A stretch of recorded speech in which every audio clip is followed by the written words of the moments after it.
안녕하세요. 좀 어이없게 결혼하게 된 제 이야기를 해보려고 하는데요.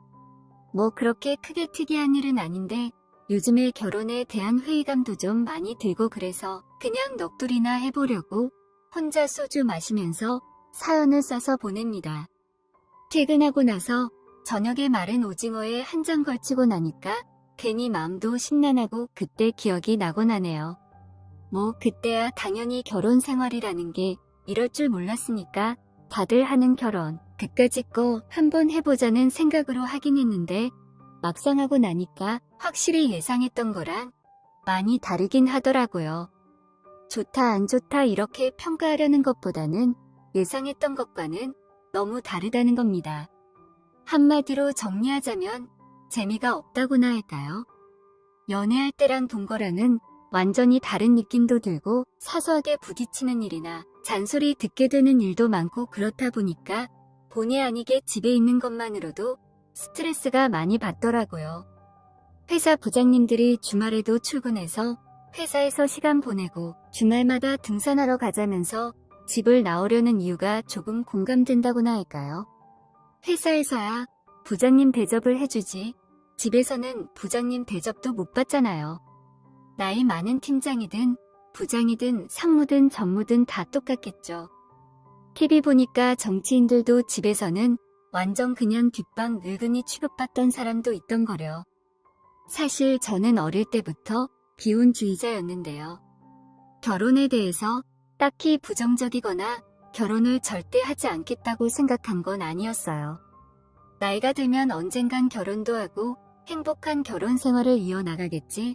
뭐 그냥 그런 아니란 생각을 했었어요. 근데 왜 굳이 비혼주의자라는 생각을 했냐면 모아놓은 돈이 없었기 때문입니다. 결혼이 무슨 하이마트 할인 행사도 아니고 들어가는 비용이 너무 크다 보니까 어쩔 수 없이 마음을 아예 접고 살았던 것이죠. 집에도 돈이 없고 저의 능력도 그다지 뛰어나지 않아서 재산을 증식하는 데 어려움이 많았던 게 사실이었는데요. 지금은 아예 연을 끊고 사는 아버지가 있는데 그 사람은 사업을 말아먹은 뒤로 아예 일도 안 하고 집에서만 죽치고 누워서 살더라고요.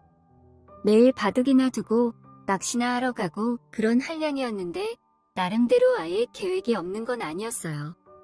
본인이 앞으로 살아갈 계획이라고 하면 그나마 다단계를 하거나 하우스에 가서 한탕을 노리거나 뭐 이상한 말들만 늘어놓더라고요. 저 따위로 살 생각이면 차라리 택시기사라도 하면 안 되나 싶었고 다른 사람 밑에 들어가서 착실하게 일해서 돈 벌면 되는 건데 그게 그렇게 어려운 건가? 하는 생각도 들었죠. 너무 인생을 쉽게 살고 싶어 하는 사람들은 머릿속으로 이상한 상상을 많이 하고 산다 싶더라고요. 뭐 아무튼 그렇게 저의 어린 시절은 딱히 행복하지 못하고 항상 돈에 쪼들려서 사는 그런 삶이었다고 보면 됩니다.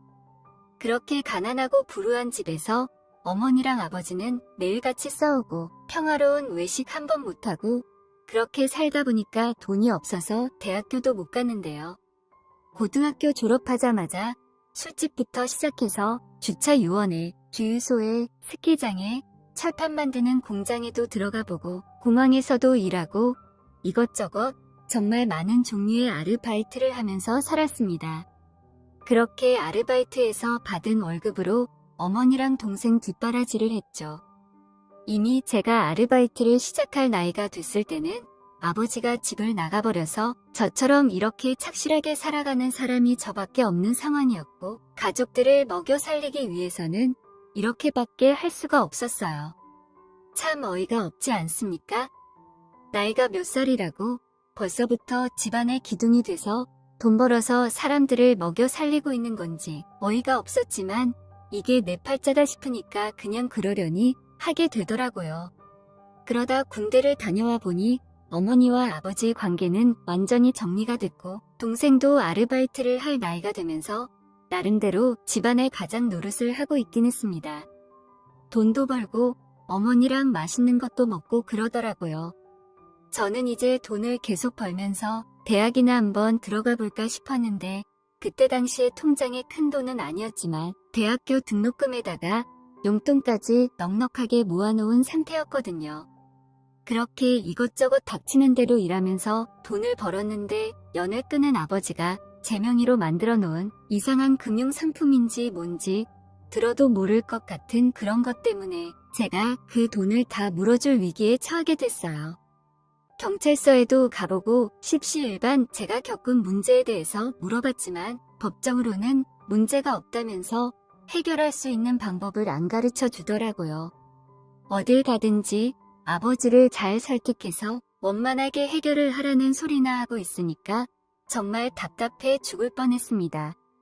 도대체 그 사람들 머릿속에는 뭐가 든 건지 짜증이 나더라고요. 저는 자연스럽게 대학교 꿈도 접게 되었고 다시 일만 하면서 살게 됐어요. 아버지가 저에게 남겨준 그 빚이 그렇게 큰 돈은 아니었지만 그 일을 계기로 대학교에 대한 욕심도 없어지고 그냥 계속 일만 하고 살아야겠다는 생각이 들었거든요. 그렇게 그 이후로도 어머니와 동생을 지원하면서 돈만 벌었고 30대가 넘어가고도 그런 생활이 이어지니까 여자를 만날 생각도 안 하게 되고 그냥 집에서 편하게 쉬는 게 제일 좋더라고요. 그나마 최근에는 시공 현장 쪽으로 자격증도 몇 개 따고 일당이 센 일을 할 수 있게 됐기 때문에 닥치는 대로 일만 하면 500만 원은 찍을 수 있는데 차마 그렇게 일하긴 싫어서 2주 동안 엄청 열심히 일하고 2주 동안 쉬는 방식으로 살고 있었어요. 뭐 아쉬운 건 아쉽지만 그래도 노는 게 더 편하거든요. 솔직히 돈이라는 게 많이 있어 본 적도 없고 크게 뭔가 사고 싶다는 욕심도 없어서 월세라고 하더라도 잘 곳 있고 먹고 싶은 거 생기면 먹을 수 있다는 걸로 저는 충분했습니다. 그렇게 가난한 집에서 자라서 노는 거 좋아하고 돈 욕심도 크게 없이 사는 30대라는 나이로 살아가고 있었는데 어느 날 아는 형이 술 먹자고 불러서 잠깐 나갔다가 지금의 와이프를 만나게 됐습니다. 여럿이서 술을 굉장히 많이 먹었는데 분위기도 좋고 그 자리에 있던 여자들도 다 나름대로 괜찮았거든요. 근데 술이 좀 들어가니까 자꾸만 한 여자의 다리가 눈에 들어오는 거예요. 여름이라서 엄청 짧은 바지를 입고 온 여자였는데 다리가 허여멀건한 여자가 자꾸 웃어주니 마음이 싱숭생숭할 수밖에 없었습니다. 그래서 그 여자랑 계속 관계를 이어나가고 싶었고 없는 돈에 데이트 약속까지 잡아서 맛있는 것도 먹고 바다도 구경하러 가고 그랬어요.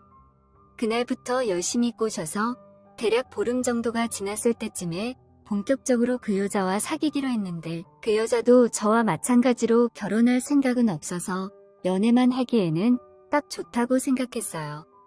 나이가 어느 정도 있으면 사귄 지 얼마 안 됐는데도 결혼 얘기부터 하는 여자들이 있어서 괜히 불안하기도 했고 괜히 잘못 먹었다가 곤란한 일까지 생기면 정말 짜증날 걸 알고 있었거든요. 하지만 다행히 이 여자는 그럴 위험성은 없다는 생각이 들었어요. 그렇게 별다른 특이한 사항 없이 무난하게 잘 만나고 있었는데 한 가지 정말 인상적이었던 것은 그 여자랑 저랑 속궁합이 너무 잘 맞는 거예요. 이제 와서 와이프랑 얘기하다가 보면 그때 그 시절의 우리는 마치 욕망의 노예였다는 말이 나올 정도로 정말 술만 마시고 모텔만 갔던 것 같네요. 놀이공원도 가고 한강을 걷기도 하고 해운대에 여행도 가고 쇼핑도 하고 그래야 하는데 저희들 사이에는 그런 천진난만한 데이트 따위는 할 겨를이 없었습니다. 오직 서로가 가지고 있는 엄청난 욕구를 분출하기만 바빴죠. 중간에 가끔 영화관 같은 쓸데없는 데이트 코스가 있긴 했지만 아무튼 대부분의 데이트 코스는 열심히 땀을 흘리며 침대에서 운동하는 게 대부분이었습니다. 그만큼 정말 궁합이 잘 맞았다는 거죠. 조금이라도 힘이 남아있으면 무조건 한 번 더 하기 바빴을 정도니까요. 근데 저렇게 한 달이 지나고 보니까 모텔비만 200만 원을 쓰게 됐고 일주일에 최소 5번 정도를 숙박한 데다가 거기서 배달 음식까지 시켜서 먹으니까 저렇게 되더라고요. 어차피 저희가 숙박업소 가는 이유는 오직 욕구를 풀기 위해서 간 거니까 시설은 조금 안 좋아도 저렴한 곳을 찾아다녔는데 그래도 저렇게 많은 지출을 피할 수는 없었죠. 나중에 들은 이야기지만 그때 저희 어머니가 말씀하시기를 제가 여자 한 명 만난다고 한 뒤부터 애가 이상하게 홀쭉해졌으니까 꽃뱀이라도 붙은 줄 알았다고 하더라고요. 나름대로 건강한 체형을 가지고 있던 남자였는데 여자 한 명 때문에 완전히 살이 빠지고 영혼이 빨린 것 같은 그런 몰골을 했으니 말입니다. 어머니께서 그때 걱정이 이만저만도 아니었다고 하더군요. 게다가 평생 살아도 집에서 나가지도 않던 아들 녀석이 허구한 날 여자친구 만난다고 한 뒤로 외박을 밥 먹듯이 하고 있으니까 어머니 입장에서는 기가 찼다고 하더라고요. 그래서 저랑 와이프는 사귀고 3달 만에 600만 원 이상 사라진 모텔비에 대해 진지하게 대화를 하기 시작했습니다. 우리가 모텔비로만 쓰는 게 한 달에 200만 원 정도인데 이건 좀 아닌 것 같지 않냐고 물어보니까 제 여자친구도 그렇게 생각하고 있었다는 말을 하더라고요. 차라리 모텔 갈 돈으로 원룸 같은 걸 구해서 동거를 하자는 결론에 이르렀고 각자 집에 가서 동거에 대해서 부모님께 이야기를 하기로 했어요. 어린 나이도 아니었으니까 이런 것까지 사사건건 간섭할 수는 없었고 저희 어머니도 저에게 마음대로 하라는 말을 하더라고요. 지금은 저에게 장인어른과 장모님이 된 그때 당시 여자친구의 어머니 아버지도 생각보다 쿨하게 동거를 허락하셨다고 하네요. 그래서 보증금도 여자친구가 가지고 왔죠. 근데 아무리 저희들이 나이가 많다고 하긴 하지만 남녀가 만나서 같이 살림을 차려서 산다고 하는데 부모님에게 서로 소개도 안 시켜주는 건 좀 아닌 것 같다는 생각이 들어서 만나서 식사라도 하면서 서로 얼굴은 한번 보여드리는 게 맞는 것 같다는 말이 나왔고 이 부분에 대해서 서로 동의할 수 있었습니다. 그래서 어머니한테 얘기를 했더니 그럼 어머니도 한번 보자고 하셨고 결국 상견례는 아니지만 동거를 허락해줘서 감사하다는 의미로 양가 부모님을 모시는 자리가 성사됐죠. 저도 이런 자리가 살면서 처음이라서 진지하게 생각하지 않았는데 아무래도 양가의 부모님이 만나다 보니까 분위기가 약간 이상하긴 하더라고요. 날을 잡고 한적한 식당 겸 카페에서 만났는데 분위기는 나쁘지 않았거든요. 근데 대강 식사를 마치고 커피를 마시는 와중에 여자친구네 어머님이 뜬금없이 딸은 언제로 잡는 게 좋겠냐는 말을 하더라고요. 저희 어머니랑 동생은 멍한 표정으로 저를 쳐다봤고 저도 마찬가지로 당황해서 말을 얼버무렸죠.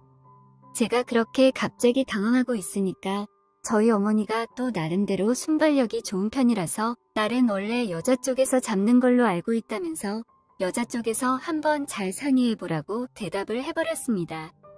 그러자 장모님이 웃으시며 기쁜 표정으로 잘 알겠다면서 그렇게 하겠다고 하더군요. 어이가 없었습니다. 갑자기 뜬금없이 이렇게 결혼 날짜에 대해서 의논하게 될 줄은 상상도 못했기 때문이죠. 양가의 부모님과 그렇게 헤어지고 난 뒤에 집으로 돌아가면서 이거 상견례였냐고 그럴 줄 알았으면 좀 더 준비해서 가야 했던 것 같다면서 분위기가 정말 이상해지더라고요. 저는 그게 아니라고 오늘은 단순히 서로 동거하는 거에 대해서 허락받는 평범한 느낌으로 보자고 한 건데 갑자기 그런 분위기로 몰아가지 말라고 했죠. 그날 제 여자친구랑도 카톡으로 아까 전에 어머님께서 말한 게 뭐냐고 갑자기 날은 왜 잡자고 하시는 거냐고 물었고 여자친구도 당황하면서 자기가 그렇게 말하라고 시킨 거 아니라면서 오해하지 말라고 하더군요. 그리고 나서 일주일 정도가 지났고 저는 그동안 또 여자친구랑 아주 뜨거운 시간들을 보내고 있었습니다. 이제 본격적으로 동거를 하기 시작하니까 저희들은 눈에 뵈는 게 없이 서로를 아주 뜨겁게 사랑하기 바빴죠. 정말 미치겠더라고요. 태어나서 이렇게 무언가에 열정적으로 매달린 적은 처음인 것 같았고 저희들은 정말 뒤를 돌아보지 못하는 경주마처럼 달리고 또 달렸습니다. 이런 열정으로 공부를 했으면 서울대는 가지 않았을까 싶었지만 그때 공부하지 않은 열정을 이번에 다 쓰는 거라고 생각했어요. 마치 한번 터져버린 화산처럼 대폭발을 맞이하게 되어버린 것이죠. 그렇게 일주일 정도가 지났을 때 저희 어머니한테 연락이 왔는데 저쪽 어머님이 날 잡아서 보냈는데 이거 어떻게 할 거냐고 물어보더라고요. 그때부터 여자친구랑도 상의를 하고 여러 방면에서 생각해봤지만 결국에는 결혼을 하는 가닥으로 잡혔습니다. 왜냐하면 결혼이라는 게 그렇게 어려운 게 아니더군요. 처음에는 막연하게 돈이 많아야 결혼을 할 수 있다고 생각했고 저는 돈이 없기 때문에 결혼을 하지 않으려고 했던 건데 생각보다 신혼부부를 위한 다양한 정책이 잘 마련되어 있었어요. 예를 들어서 아파트도 3억짜리 아파트를 매매하려고 하면 2억 5천을 은행에서 빌려주더라고요. 신혼부부 대출이라고 하면서 말이죠. 아파트 대출이 잘 된다는 말은 들어봤는데 이 정도로 많이 대출이 나올 줄은 몰랐습니다. 결국에 가장 큰 문제였던 집도 양가 부모님의 도움으로 제법 번듯한 아파트로 매매할 계획이 세워지면서 그 뒤로 약 3개월 만에 저희는 결혼까지 하게 됐습니다. 저랑 여자친구는 결혼까지 할 생각이 아니었다고 하더라도 막상 양가 부모님이 만나고 나니까 은근히 결혼에 대한 압박이 들어오더라고요. 이 세상에 그렇게 잘난 사람은 잘 없다면서 적당히 좋다고 생각하면 그냥 만나서 결혼하면 된다고 하면서 말이죠. 저희들보다 부모님들이 더 신난 것 같았습니다. 지금은 아내와 함께 산 지도 2년이라는 시간이 지났는데 저는 지금도 와이프한테 장난으로 장모님한테 낚여서 결혼했다고 당당히 말하고 있어요.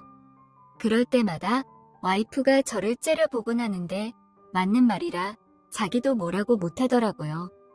그렇게 얼떨결에 결혼해서 기저귀값, 분유값 열심히 벌면서 살고 있고 아무튼 결혼 생각 없는 사람들은 상대방 부모님이 만나자고 해도 만나지 말고 끝까지 연애만 하시길 바랍니다.